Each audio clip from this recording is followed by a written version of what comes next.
Tu pardonnes trop vite et tu crois que c'est de la force. Mais parfois, c'est juste une façon de ne pas le perdre, lui.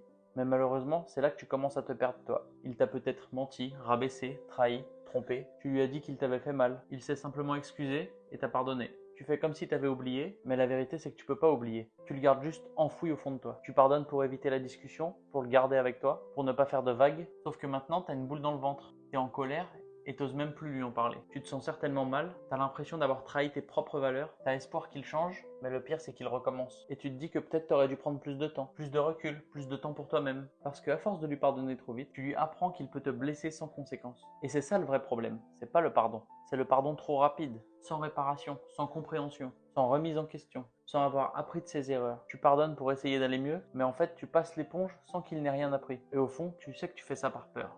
Par peur de le perdre, par peur du conflit aussi, ou par peur d'être seul. Tu as le droit de prendre ton temps, et tu dois prendre ton temps pour pardonner. Tu as le droit et tu dois aussi poser des conditions, de demander des actes et pas juste des excuses. Parce que pardonner, ça veut pas dire tout accepter. C'est guérir en conscience quand l'autre a compris et réparé. Parce que c'est lui qui a cassé, donc c'est à lui de réparer. Si tu as déjà pardonné et pardonné trop vite, et que tu as déjà regretté, et si tu as besoin d'aide pour te retrouver, poser des limites et apprendre à pardonner sans t'abandonner, alors tu peux prendre rendez-vous avec nous.